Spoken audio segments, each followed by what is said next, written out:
Hi, welcome to your shipper update. I'm Michael Vincent. He's Anthony Smith, and it is Thursday. Right, it's Thursday, so that means one thing. Thursday. It's time for initial jobs claims. And so we got the latest numbers and good news. It moved down to 370,000 initial claims Sweet. for unemployment benefits.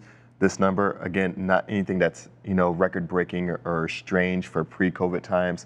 We've seen readings before in the 300,000s, 400,000. We like to see it down at 200, maybe 100,000 or so thereabouts, but this is not a bad reading. So downward movement, this is the third consecutive week. The right direction, right? It's the right direction. How confident are you in this direction?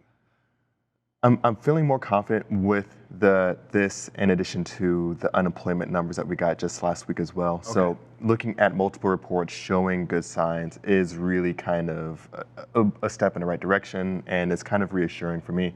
I want to be skeptical towards these numbers, of course, as always, but looking at this, looking at the ADP, looking at job openings, looking at the quit rates, everything is really looking good and looking like this is not the pace that we wanted to see. We didn't want to see just 12,000 drops, 10,000 drops here, but drops are drops, and this being the third consecutive week is good news. And so definitely optimistic a little bit more than what I have been over the past few weeks looking at this new number.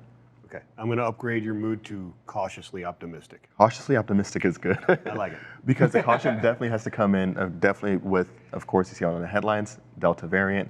That's going to really be the trajectory determiner here. Yeah, there's too many possible headwinds out there to just say, hey, everything is great and it's just going to rock and roll, right? Exactly. You got to be wary about some of these things that could take a turn. It could take a turn. Definitely looking positive here, looking not COVID positive, but positive overall here with industry claims. I mean, looking at it across the board, it's looking like consumers are wanting to go back to the workplace.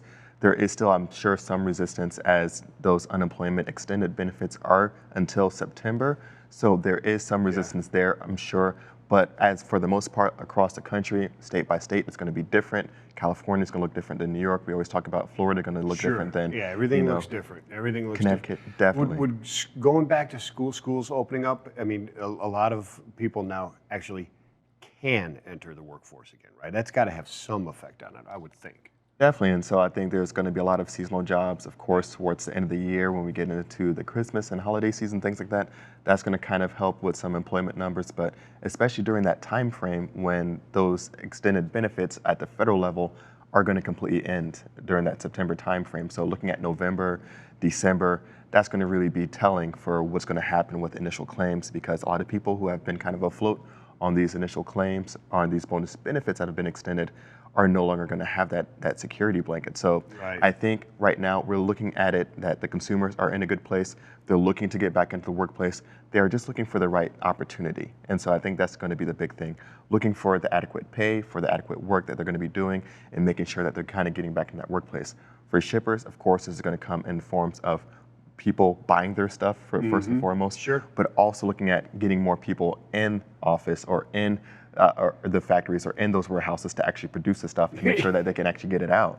Yeah, get the raw materials in, but then you need somebody to do something with those to produce products to get it out and then have it purchased, right? Yeah. Exactly. Yeah, so that's the circle. That's the big circle. And talking about those differences, of course, we've always talked about the technological differences and changes that's happening within those warehouses. We were talking to Kenco Group earlier this week, talking about how those shifts and changes are happening within the warehouse. So maybe if you were traditionally doing one role, you might have to become a little bit more of a programmer. You have to differentiate yourself. You want a little bit higher pay, you have to learn a little few newer skills, and so can't really anticipate those jobs that you left to kind of up the pay just because you want more, but also differentiate yourself. And I think that's what some of these shippers are going to really have to contemplate with, is some of those consumers really looking to, all right, I want to come back, but how can I make myself more viable to the workplace? Absolutely.